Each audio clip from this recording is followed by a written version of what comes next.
அபிஷேகாவோட இந்த ஒரு ஆசையாவது நிறைவேறுமா? நடிகர் சூர்யா அபிஷேகாவிற்கு வாழ்த்து தெரிவிப்பாரா? அப்படிங்கிற ஒரு கேள்வி தான் இப்ப சோசியல் மீடியா ஃபுல்லாவே பயங்கர வைரலா ஸ்ப்ரெட் ஆகிட்டு இருக்கு. என்ன நடந்திருக்கு அப்படிங்கிற கம்ப்ளீட் டீட்டெயில தான் இந்த ஒரு வீடியோல நம்ம பார்க்க போறோம். தமிழக மக்கள் மத்தியில இப்ப மிகப்பெரிய ஒரு எதிர்பார்ப்பை ஏற்படுத்தியிருக்கக்கூடிய ஒரு விஷயம் அப்படின்னா, அது சரிகமபா ஃபினாலே தான். வரப்போற ஞாயித்துக்கிழமை சரிகமபா ஃபினாலே நடக்க போகுது. இந்த ஒரு சீசன்ல யார் வின் பண்ண போறா? யார் வந்து அந்த ஒரு டைட்டில வாங்க போறா? அப்படிங்கிற மிகப்பெரிய ஒரு கேள்வி எல்லாருக்குமே இருக்கு. அண்ட் இந்த ஒரு நிலையில இந்த சீசன்ல இந்த ஃபினாலேக்கு என்ன பாட்டு பாடலாம் அப்படின்னு ரொம்ப பயங்கரமா கண்டஸ்டன்ஸ் எல்லாமே மண்டையை பிச்சுக்கிட்டு பாட்டு எடுத்துட்டு இருக்காங்க. ஏன்னா இது நாள் வரைக்கும் என்ன பாட்டு பாடியிருக்காங்க, எவ்வளோ ப்ரைஸ் வாங்கியிருக்காங்க அப்படிங்கிறதெல்லாம் தாண்டி இந்த சீசன்ல ஃபினாலேல அவங்க என்ன பாட்டு பாட போறாங்களோ அதுதான் அவங்களுக்கு அன்னைக்கான ஒரு ரிசல்ட்டை கொடுக்கும்.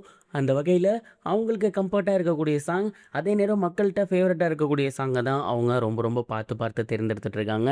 அந்த வகையில் அபிஷேகா அவர்கள் சமீபத்தில் வெளியாகி மிகப்பெரிய வெற்றி பெற்றிருந்த கருப்பு படத்தில் வரக்கூடிய ஒரு சாமி பாடலை தான் எடுத்து பாட போகிறாங்களாமா. அண்ட் இதற்கு 2 காரணம் இருக்குது. ஒன்று வந்து பார்த்திங்கன்னா அது முழுக்க முழுக்க கிராமத்து பாடல். அபிஷேகாவுக்கு ரொம்ப ரொம்ப கம்ஃபர்ட்டான ஒரு ஜோன். மேலும் இப்போ ட்ரெண்டிங்கில் இருக்கக்கூடிய ஒரு பாடல். அதனால் அந்த பாடல் பாடினாங்க அப்படின்னா கண்டிப்பாக மக்கள் மத்தியில் மிகப்பெரிய ஒரு ரீச் கிடைக்கும். அந்த ஒரு காரணத்தினால அபிஷேகா அவர்கள் இந்த முறை ஃபினாலேக்கு கருப்பு படத்திலிருந்து ஒரு பாடலை தான் எடுத்து பாட போகிறாங்களாமா. அண்ட் இது அவங்களுக்கு முழுக்க முழுக்க சாதகமான ஒரு சாங்காக இருக்கும் அப்படிங்கிற அவங்களோட எதிர்பார்ப்பு இருக்குது. அதோட சேர்ந்து இன்னொரு எதிர்பார்ப்புமே அவங்க வச்சுருக்காங்க. அது என்ன அப்படின்னா, இதற்கு முன்னாடி விஜய் ஆண்டனி சார் வந்திருக்கும் போது விஜய் ஆண்டனி சார் பண்ணியிருந்த பாடல்கள் எடுத்து பாடியிருந்தாங்க. குறிப்பாக விஜய் சாரோட வேட்டைக்காரன் படத்தில் இருக்கக்கூடிய பாடல் எடுத்து பாடியிருந்தாங்க. அண்ட் அப்போ அவங்க வந்து ரொம்ப எதிர்பார்த்துருந்தாங்களாம், இந்த பாடல் பயங்கரமாக ரீச் ஆகும், கண்டிப்பாக விஜய் சார் வந்து நமக்கு கால் பண்ணி பேசுவார், ஏன் நம்மளை பார்க்க கூப்பிடுவார் அப்படிங்கிற மாதிரி மிகப்பெரிய அளவில் ஆவலோடு இருந்தாங்களாமா. பட் அது நடக்காமல் போயிருச்சு. அண்ட் இந்த முறை இந்த ஒரு பாடலை மட்டும் சரியாக டெலிவரி பண்ணி மக்கள் மத்தியில் மிகப்பெரிய ஒரு ரீச் ஆகிருச்சு அப்படின்னா கண்டிப்பாக சூர்யா சார் வந்து நம்மளை பார்ப்பாரு. அண்ட் அவர் வந்து நம்மளை பார்த்து ஒரு வாழ்த்து சொன்னாலே அதுவே எனக்கு மிகப்பெரிய ஒரு வெற்றி தான். அவர் பார்த்துட்டாலே அதுக்கப்புறம் லைஃப் மாறுறதுக்கு நிறைய வாய்ப்புகள் இருக்குது அப்படிங்கிற மாதிரி அபிஷேகா அவர்கள் வந்து யோசிச்சுட்டு இருக்காங்களாமா. அண்ட் கருப்பு படம் இப்போ எல்லா இடத்துலையுமே ட்ரெண்டிங்காக போய்கிட்டு இருக்கு. கருப்பில் இருக்கக்கூடிய சாமி பாடலும் பயங்கர ட்ரெண்டிங்காக போய்கிட்டு இருக்கு.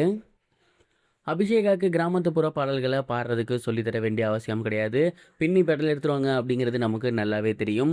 ஸோ அபிஷேகா அவர்கள் இந்த ஃபினாலேல கருப்பு படத்தில் இருக்கக்கூடிய சாமி பாடலை சூப்பர் ஹிட்டாக பாடிட்டாங்க அப்படின்னா அது அவங்களுக்கு டபுள் பெனிஃபிட் கொடுக்கும். ஒன்று வந்து பார்த்திங்கன்னா அவங்களுக்கு அன்னைக்கு ஜெயிக்கிறதுக்கான வாய்ப்பை ஏற்படுத்தும். அப்படி ஒரு வேளை ஜெயிச்சிட்டாங்க அப்படின்னா இன்னொன்று சூர்யா சாரே அவங்களுக்கு வந்து கால் பண்ணி விஷ் பண்ண வாய்ப்பு இருக்குது. நேரில் கூப்பிட்ட வாழ்த்த வாய்ப்பு இருக்குது. ஏற்கனவே அவங்க ஒரு ஆசைப்பட்டாங்க, அது நடக்கலை. இந்த ஒரு ஆசையாவது நிறைவேறுமா அப்படிங்கிறத நம்ம பொறுத்திருந்து தான் பார்க்கணும். அண்ட் நான் ரொம்ப ரொம்ப எக்ஸைட்மெண்ட்டாக இருக்கேன் இந்த ஒரு ஃபினாலேக்கு. நீங்கள் ரொம்ப எக்ஸைட்மெண்ட்டாக இருக்கீங்களா? அண்ட் இந்த சீசனில் யார் ஜெயிப்பாங்கன்னு நினைக்கிறீங்க? மறக்காமல் உங்களோட தாட்டை கமெண்ட் பாக்ஸில் ஷேர் பண்ணுங்கள். இது வரைக்கும் கனெக்டிங் டிவிக்கு சப்ஸ்கிரைப் பண்ணனா மறக்காமல் சப்ஸ்கிரைப் பண்ணிக்கங்க. உடனடி அப்டேட்ஸ் பெறுவதற்கு நோட்டிஃபிகேஷன் பெல்லையும் கிளிக் பண்ணிக்கங்க.